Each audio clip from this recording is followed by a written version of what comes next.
Welcome to Past Life, Present Power with Derek Jameson. On this episode, we meet with actor Russell Dennis Lewis. Now, you may know him from projects such as The Queen's Gambit, Midway, Godless, and he's here to share his regression with me, as well as the group meditations that he's been a part of. All of the amazing information that's come forward about ancient Egypt, Native American, and some of the first life forms that we could ever be. So I hope you enjoy this episode as Russell shares his beautiful experience and his past lives.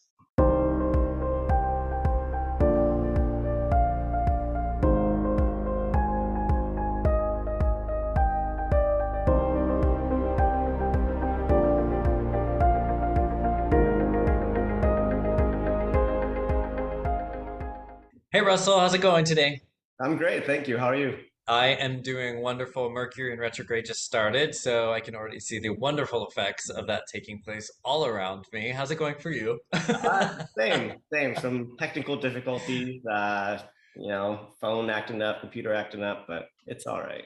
But it's all good. We show what we're made of through these challenging astrological times, so I think it works out. We are here to talk about your past lives, why you wanted a past life, your career, all the things and I'm gonna kind of let you take it away and tell us about yourself first, and let the people know who haven't met Russell yet who you are, what you do, and what you want to share with us.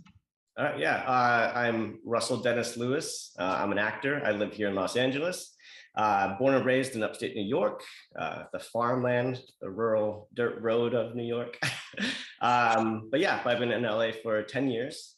The past life regression stuff, I started with you a couple of years ago. More so after pretty bad breakup. And I was, trying to find some clarity in some of the habits I was finding myself falling into and the types of people and relationships I was finding. So yeah, and then also just as an artist, there's a lot of unanswered questions we ask ourselves a lot. So yeah, so I just tried a new venue to see if I could get some clarity with it. Yeah, I find that a lot of people get a lot of creative people. It really benefits the creatives because they get to see like the other lives that they live, that where some of this energy comes from. It doesn't even have to be something where they're doing another performance type of activity, but it shows why they're attracted to certain things, why they portray themselves a certain way, what kind of energies the roles they like to play, or music they like to play, whatever the situation is. And it gives you just a sense of like security within like where you're going and what you're doing. And I think it's such an awesome experience. So I know that you have a lot of lives that came forward in different ways. You have the ones from the actual regression, and then you've done a few meditations too. There are some from the original regression though that I think are really cool to share. And I would love for you to be able to do that. I mean, there were three main ones that came forward, so I'll let you share with us what you want to share about the regression. I guess we could start in chronological order and go with the original regression, then to the meditations. So like I said, I wanted to do the regression with you because, I was coming out of a really bad relationship, and it left me in some dark places. And so for those who haven't done the regressions or whatnot, like you set it up by, asking if there's anything we want to ask or any intentions or this and that. So I had set some intentions, like why do I have this habit of I put myself in these relationships, these situations where I put a lot of effort into trying to take care of someone or to fix something, so that was one of the questions. Another question, which I think is hitting on a past life you want to hit on, is like my attraction to water. Like why this like attraction to the ocean and to river? Because I can swim, but I'm not the strongest swimmer. So I'm like, why am I so attracted to this thing that could easily kill me? But yeah, I just have this love for the ocean. I don't know why. So one of the first past lives I had, I saw myself as this Native American man in somewhere in the plains of America. And I was like a hunter and gatherer. So it was my job to take care of people. Like they relied on me. They needed me for survival. And so I remember seeing a lot of different parts of my life where I lived like alone a lot because I was always away from, everyone else. I was out in the wilderness and yeah, and I put my life on the line. I remember there was one point where I remember seeing this this interaction with another tribe that we were rivals with, and I was on their lands and they were like coming after me, but I had to because like all the food was there and it wasn't around us and all this stuff, putting my life at risk for my people. And then in the end it ended up paying off because in the end they had made me chief of our tribe. So it was great because I had, was this great leader of these people. And then the white people came and I got the plague and I died. But the other part was great. But it was great. So then looking back on that, like, okay, maybe that is why I have this tendency of like needing or wanting to take care of people, because like it was so important in that life. Not just for me and my livelihood, but for the livelihood of everyone that I cared about. So yeah, that was interesting. Yeah, I was gonna ask you, like, why do you think that, like, how does it correlate to your life in this lifetime? And specifically at the time, because people see different past lives for the different levels of consciousness and the different times in their life that they are at. So some people are gonna see things from the past, from ancient times or back in the linear past, and then some people are gonna see things that they need to see regardless of what their belief systems are. It's really all based off of each person. So why do you think, you kind of touched on it a little bit about protecting, but like the place that you were at in your life, why was it important that you saw these aspects in those lifetimes? Because I think it was trying to help me release that aspect of my relationships. It was trying to show me like, listen, you've done this for your people, you've done this for yourself. Like that is not, you don't have to worry about doing that anymore. You have led that life. Now it is time to take care of yourself and focus on yourself and not so much on everyone else around you. So now that like, and that was what, when did we do that? Like 2 years ago or Yeah, two, about three that. years ago? It was Maybe after. more than that. Yeah, it was probably about 3 years ago. Yeah. So after that experience, how do you think, like, what have you, like, where are you at now in relation to that awareness? When you get to see that, how does it help you? How does it help your life and where you're at now? Well, I mean, definitely for sure. I just have been taking better care of myself. I've ever since I was in high school, I've been like a long-term serial dater. Like my relationships are never less than like 2.5 years, and they're literally back to back. Like I'll end up breaking up with someone, and like a week later, I think I meet someone new, and I'm like, okay, that's the one. I jump into a 5 year relationship, and like, so it's just like this bad cycle of like always like having to have something or someone to take care of. And finally, I'm like, you know what? How about I just take care of myself and not worry about that?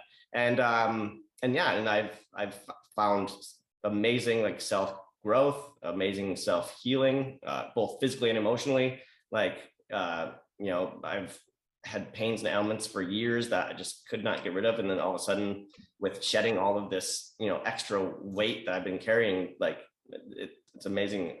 I feel better now than I did a decade ago. Yeah. And you make a good point because it's like the energetic things that we shed or we let go of are physically related too. And we can tell them it comes together because everything physical and non-physical comes together. So you make a really good point about how that kind of experience can help heal physically as well as non-physically, and how it layers in over time. You see like the long-term effects later on down the line. So that's a really good point that you made. You also have a funny, like you kind of touched on it. Yeah. So you see past lives, and they're not always human. They're not always even in this world or in this realm. But yeah. So it was. I think it was the last, because I saw 4 lives in that meditate or in that progression or regression. But this is the last one. And you lead me into it with the questions of like, what's your surroundings, what's this and that.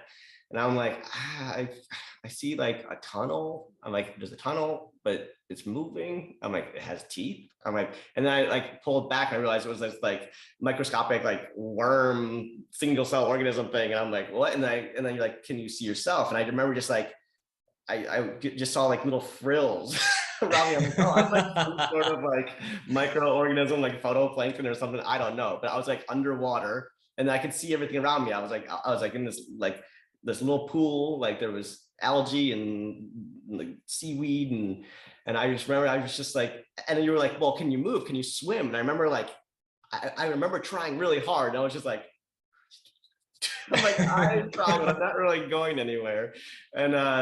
And then you're like, well, can you like look up? Can you see the light? I'm like, yeah, I can see the light. I can see the like light beams breaking the surface of the water. And then I think you asked like, well, can you move? Can you get closer? And I'm like, yeah. And then I'm like, oh, wait, oh. I'm like, I fizzled out. I'm dead. Like I got too close to the light, and it was I just fizzled out. And I'm like, oh, well, that was that. Short and sweet, but yeah. That is so funny because that's, when I do regressions, I have to be very present with people because stuff like that comes forward often and we don't know what's happening until we just move through the experience and unfold it in the moment. And that's the important part about being very present with it and not judging or analyzing. Because we wouldn't have gotten that if you were judging or analyzing everything that you were seeing rather than just reporting it. And you make a good point of like seeing all kinds of different lives. Sometimes you see animal lives, sometimes it's people, and sometimes you need to see something like that so you can really understand that we have to have an experience of all levels of Yeah. microorganisms, of plants, of minerals, of animals and humans, and so on and so forth. It's all part of this progression of consciousness. And Yeah. I think it's so important that you did get to see that. And we were both like, where is this going? Yeah. Where are we going? Well, and I think also it was important as well because I come from a very, I was raised Catholic. I come from a very like blue collar working class background. So, I think also as outside of the box as even like the regressions are, like I think it really is like, okay, and like so you think like a human life, like this happens too. You have to understand that it's it's everything. It's not just like you as a human. Like your existence is far beyond and forevermore. It's like Yeah. So I think it was just also just a precursor of being like, so just letting you know, like you're gonna see some stuff, but I'm gonna show you this too because you're gonna see a lot crazier things. Right. But And I think that's really cool because it's like, listen, you can see past lives where you were this Native American chief. You could see yourself why you like to take care of people, and then a point where you couldn't take care of when that whole takeover happened. But then like look at this. You can also see something that's not that serious. That at the base of it, you can float to the top of the water and then you just die and move on to another life. It's mm, like showing the beauty and depth of having a human life and then showing the beauty and simplicity of having a life as an organism that has a very short lifespan, mm, that it's only as serious as we're choosing to make it. And I think that's really really cool about your first regression.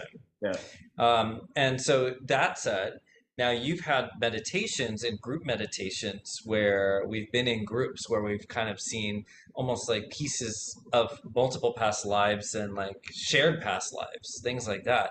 So I would love for you to be able to share some of your later experiences that you want to share with us in the meditations that you've had. And you had one recently too, which was pretty profound. Yeah. So Yeah. it's up to you. You can go ahead. Yeah. What shocked me, I think, about the group meditations, especially the first one being via Zoom, versus the regression where I was with you, like in the room, just two of us, was because I know everyone sees it differently. Some people see it as a movie in front of them. Some people see it first person. Some people see just flash it, whatever. Like mine for the regression, it was maybe because it was the first time I was still a little in my head, like, is this really going to happen, blah, blah. But I would really see it as like ink drops in water, like in drop in water, I would see it and it would kind of dissipate. And I Mm. would see another drop here, it'll dissipate, it'll drop here. So when I was doing the group meditation by Zoom, I'm like, well, is this going to work? Like, I feel so far removed from it now, like being in a different room with this machine between us, So, but then I was amazed at how much more it came in. But I think it's because I was just letting it be like, well, it is what it is. I'm not having any expectations. But the first group meditation that I did was a full moon meditation. So that probably helped. But I was met by a guide before going into the actual past life, which was shocking because I was not expecting it. And it was as clear as day, as if he was right next to me. And because you were leading us up to the actual past life regression part of it, but we're going to like the meditation of seeing the cities around us, or this, that, and like we were walking down this hall, down the stairs, and you're like, okay, we're going to open this door, and then we're going to be into the, to the regression. And before I opened the door, this blue avian appeared to me, like blue with like gold on the tips of its feathers and beak, and it was like just staring at me, and it started talking to me, but not in a language I understand. But it was just like, cackling away. I understood what it was saying. It was like, what you're gonna see, it might seem a little out there, but you're okay, and it's gonna be fine. And then like it kind of like ushered me to the door, and I opened the door and I walked in. And in this life, it was an Egyptian life, not our world, but our world adjacent. Because it shared all, the same atmosphere, the same textures, the same, stones and moon, like everything was the same, but just wasn't the one that we know. And I saw these blue lights flying around these pyramids. And then I realized that they were like these little blue birds, and they would kind of flap it around, they'd disappear, flap around, disappear. And then I realized that I was the one throwing them. It was this ability I had, and I was an entertainer. And that's what I did. I put on these light shows for people around the pyramids. And then that life ended up becoming, a new pharaoh was ushered in, and he became ruler, and he became aware of my abilities. So like he took me in, I became part of his court basically. And like, that was my life, entertaining for the royalty. And then in the end, he ended up passing away, and they ended up burying all of us. They buried us with him. And like, I remember that was it. That was the end of my life. And what was so amazing about that though, is as I was taking my last breaths, I was looking up towards the peak of the pyramid. And as my last breath left my body, my energy shot out to the top of the pyramid, and I burst into this amazing blue phoenix. And I don't think there are human words to explain like the ecstasy and exhilaration, and like the energy I felt in that moment was just beyond words I have to explain it. And everyone was gathered around the pyramids, and they were cheering, and they were all applauding for me and everything. And I remember I just took off into the desert sky, and I could just feel the warm summer air against my face, flying towards the full moon. I was just like I came out of that regression literally like shaking. And I literally just got up, left my room, and just started walking. I just started walking around Hollywood, because I'm like, I don't know what I don't know what that was, but I'm like, how do I feel that again? How do I find that in this life? Because I need to know, because I need to feel that again. And like for days after that, I was almost a little like depressed, because I'm like, I don't know if I'll ever feel that again. That energy, I was just like, it was beyond me. It was amazing. It was amazing. But yeah. So. Why do you think you were shown that connection and all of that? And yeah, the full moon does help when we do past life meditations for the group. It does amplify, everything. But at that time, and then also the group dynamic changes what we see as well. Yeah. Why do you think that you saw? Why do you think you had that experience? Well, looking back, one part of it is I think why I'm so passionate about being an artist and an entertainer in this life is because I didn't quite get to fully fulfill that in that life, because my life was cut short by means that were, outside, like it wasn't my natural time to go. So, so I think part of it is like, I feel like I maybe have a little unfinished business that I still want to do from that life, because I didn't get to fulfill my, my artistic purpose, because I was serving someone else, again, serving someone else. So, I think I'm trying to take that back and, and relive some of that purpose. And then the other part of, I think the Phoenix was just really having that moment of like,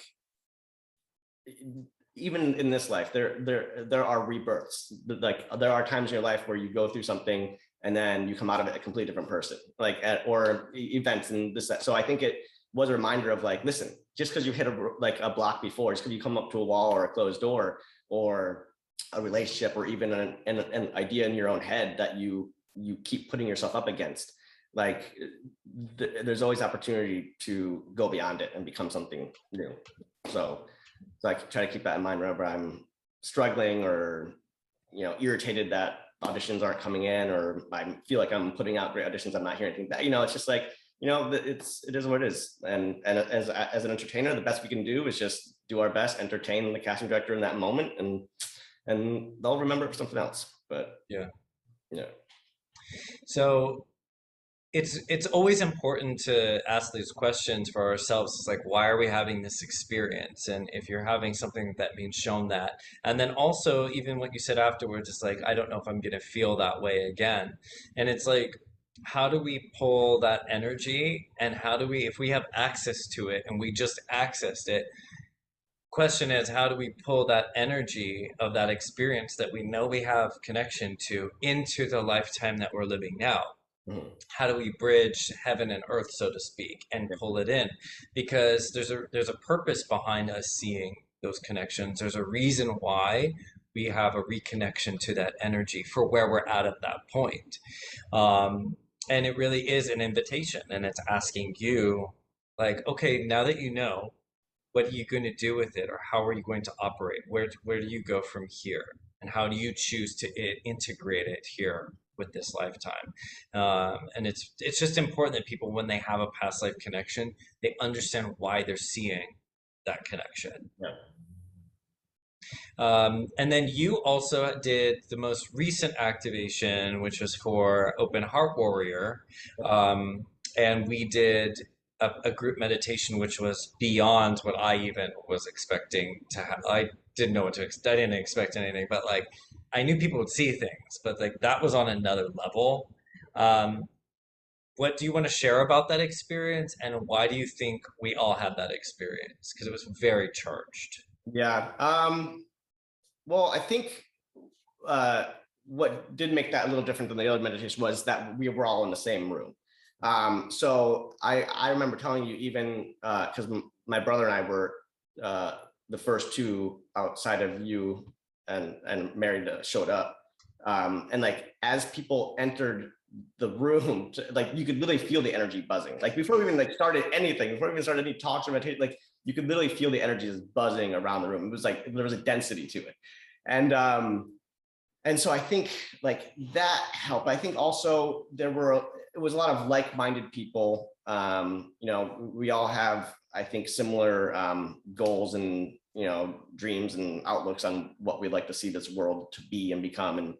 And so I think that was also a big part of it. But it was shocking to see how many people saw like the same visuals, the same images, the same past lives, but different roles. It was pretty intense to see how connected everyone was, even though for most of us it was our first time ever meeting.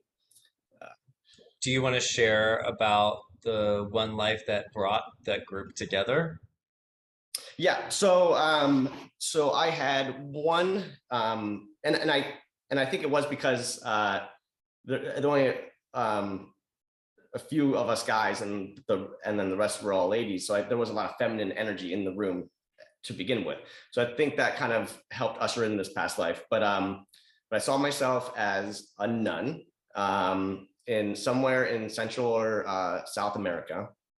And it was probably 100, 200 years ago. It was, everything was very rustic. It was like stone floors, like, everything was kind of dirt and brick. And I felt a lot of the women in that room as these nuns around me. And I could sense that, like, sense their presence there. And the ones who weren't nuns were, our job in that life, we were taking care of these ill people, and it wasn't like a hospital. It was like a pandemic or something serious was happening.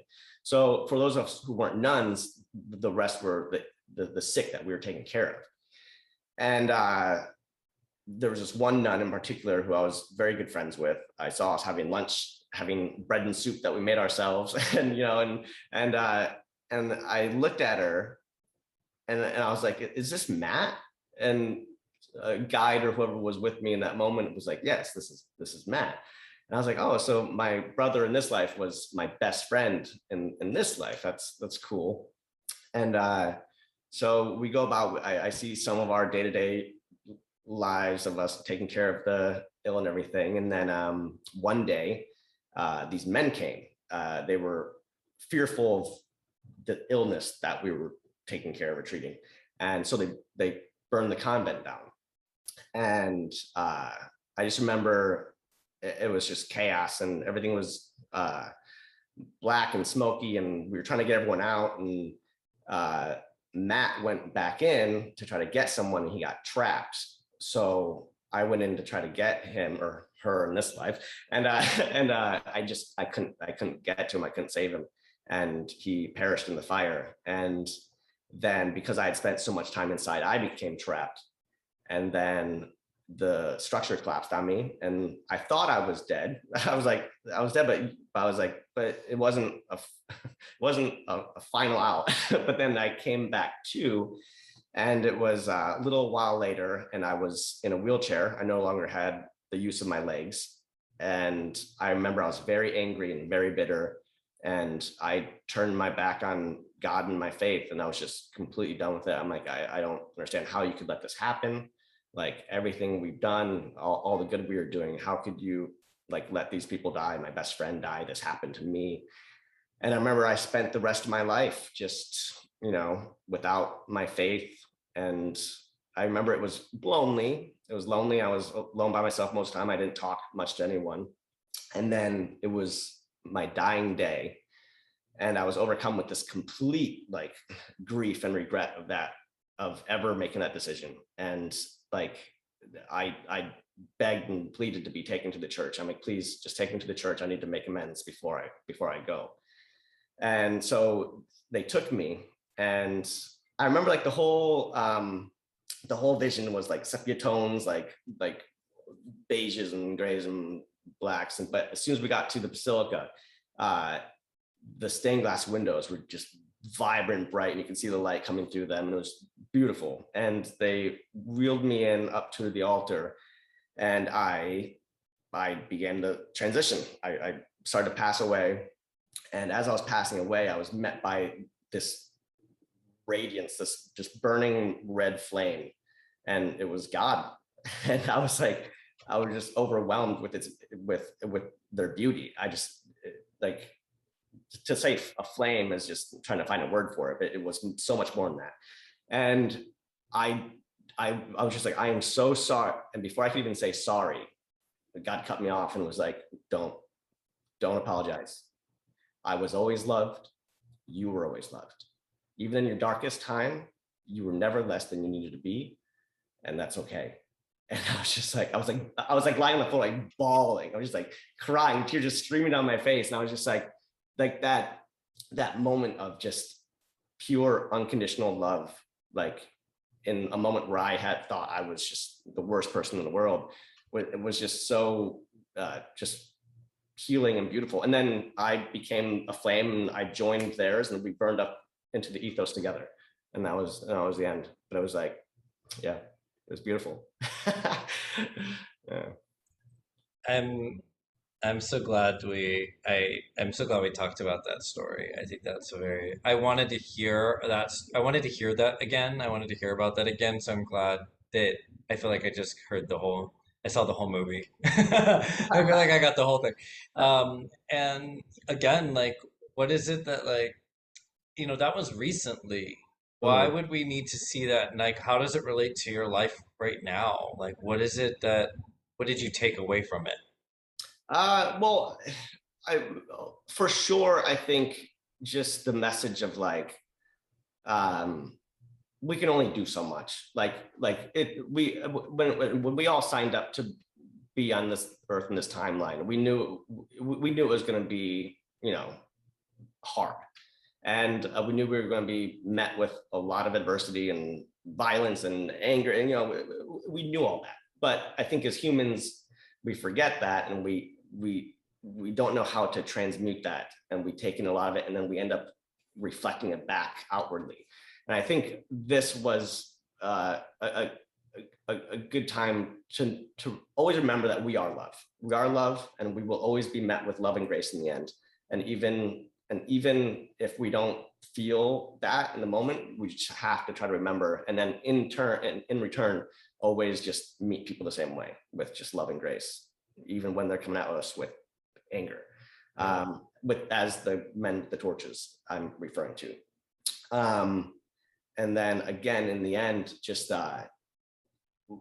we can't with the unconditional love and the forgiveness that I received in that moment of just we can't hold on to regret. We can't hold on to shame. We can't burden ourselves with that weight.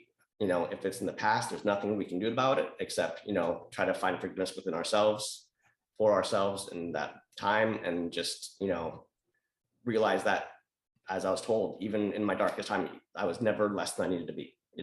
So we always have to know that even when we feel like we may be at our worst, it's we are the best we can be in that moment, and to carry on, because it'll make you better in the end. So Mhm. I love that. Um, you mentioned one person and then a few people who were in that particular past life that we're yeah. just talking about right now. But have you experienced multiple lives, or that you've seen, or like come into contact with other people in your life that you know in this lifetime, in the other lifetimes? Recurring or just Just random, like in each different life, were there other people that you knew that are in this lifetime with you now that are also in other lifetimes?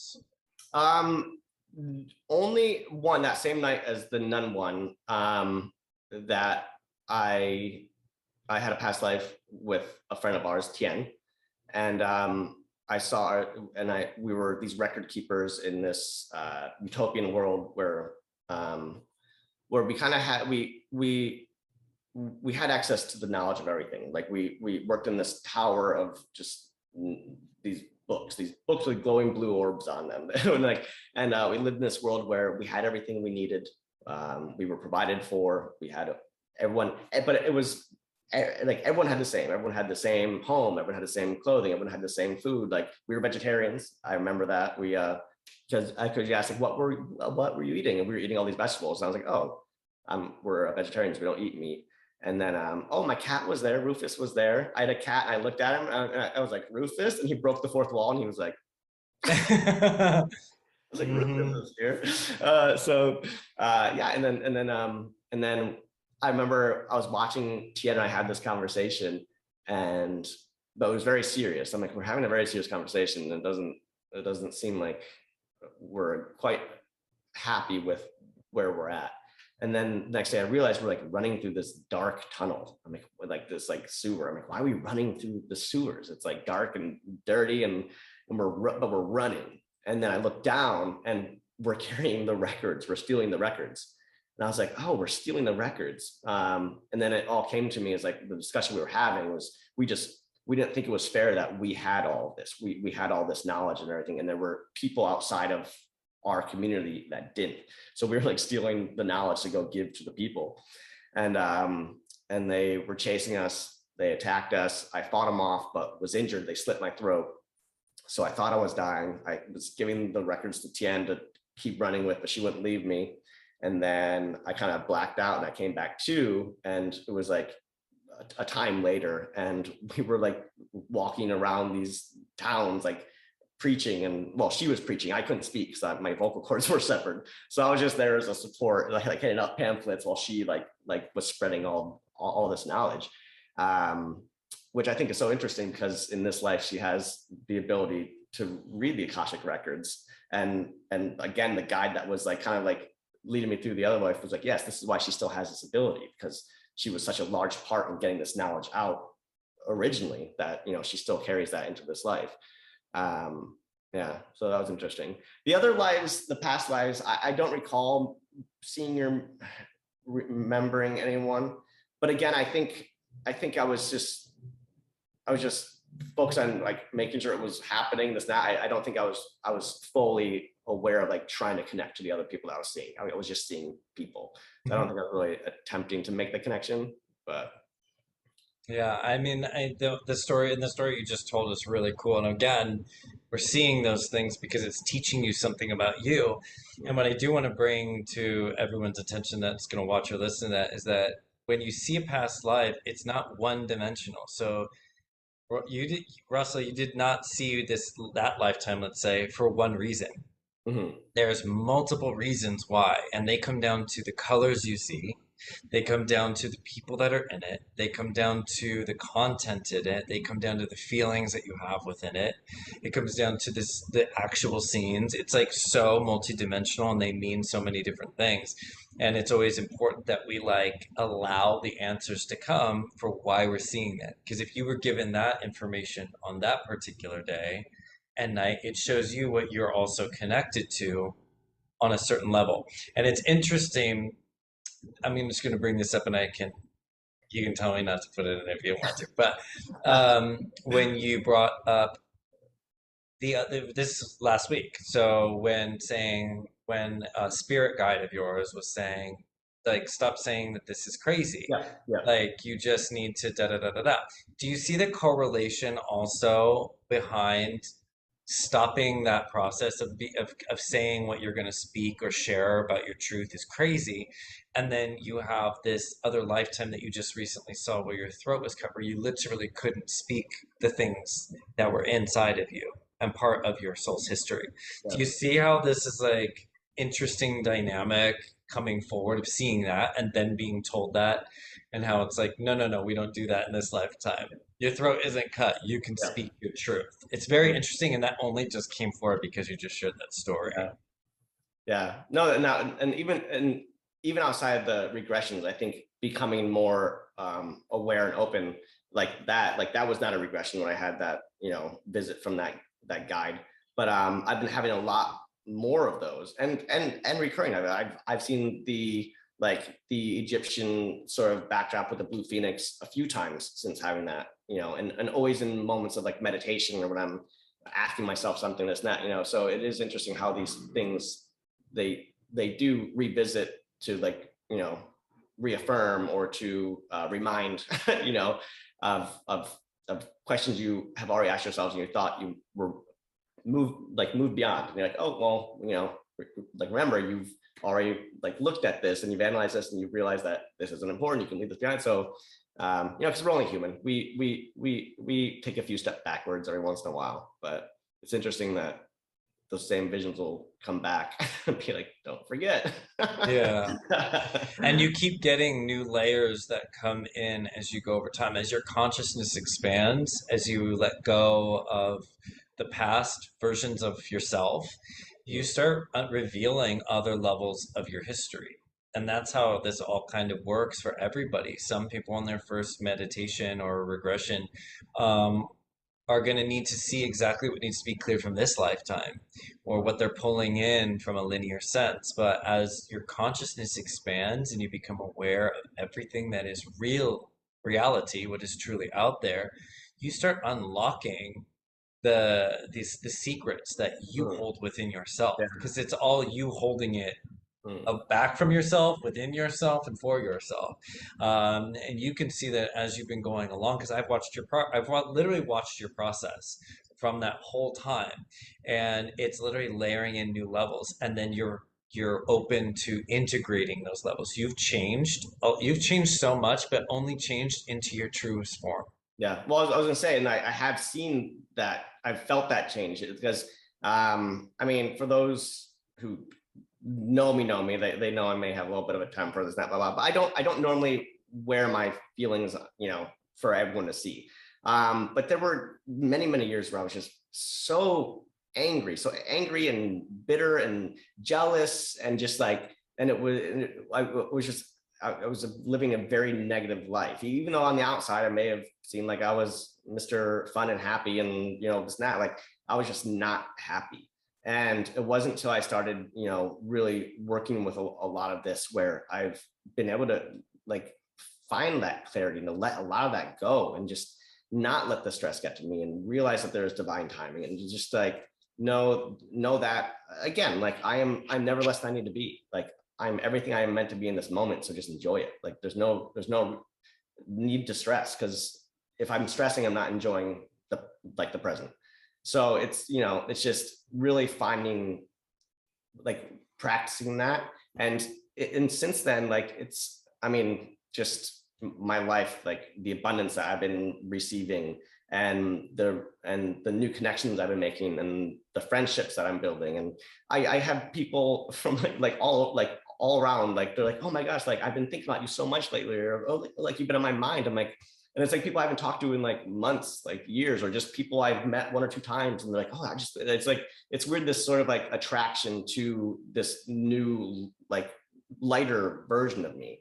Because I think like I am on some level just so much more open now, that I am inviting, that in, which is nice, because for a long time I felt like my friendships were a few and I was pushing a lot of people away, and people didn't want to get close, or they didn't quite know how to get close. And so it is interesting to see the changes in my life since, kind of working through all of this. Yeah. And I heard when you said inviting in, I also heard calling back in. Mhm. So calling back in your true essence, your true power, meaning calling from other universes, Mhm. past lives, future lives, concurrent lives, whatever, energies that you can channel, calling back all that power to you. And you make a really good point, though, is that we have to go to the farthest levels of separation from each other and from ourselves if we're going to go back to unity, if we're going to reintegrate with true power. You can only really access true power if you're going to see the other side of it, the powerlessness. Mhm. And you have to like walk through the dark, right, to get to the light. And everybody, no one's exempt. Everyone has to experience that, the pain and the lack of love within separation, and then reach for more and ask what the soul wants. So it's such a beautiful journey, and it's so perfect. So as you say that, I just hear it, and that's all perfect because you were Mhm. meant to have that experience so that you can remember and call back in what you knew to be true. And so it's just really cool hearing that story. And this is, I usually say what's a parting message, but like you've given so many really cool things that you've learned through your experiences in these past lives, but how they relate to your current life, and really what you're teaching other people, which is amazing. But is there anything else before we leave today that you would like to share or leave or say to anybody? No, I mean, no, not beyond what I said, but again, just just reminder that just trust that you're enough, and just meet people with loving grace. And that's the only way we're all going to move forward and ascend from here. So we can't let the dark beat us down. So just be love and light. Don't let it beat you down. Don't let it beat you down. Well, thank you so much for sharing your stories and sharing your multitude of experiences and how it benefits your life. I know that many people will reflect on their own lives and what they want to, what they're going to take from that, as well as pushing boundaries and sharing some of the things that you shared, because what you shared is also going to push people's consciousness Mhm. further out to like question reality and question what they consider reality. So it was really cool for you to hear these like the nun lifetime, and then to go and hear some of the more galactic energy Yeah. stuff of where you have been besides Earth, or besides this experience of Earth. So it's really cool, and I thank you so much for your openness and willingness to share. And I'm sure there'll be many more that will unfold in the future. All right. Yeah. So thank you so much, and you Yeah, have a thank you. wonderful day. You too.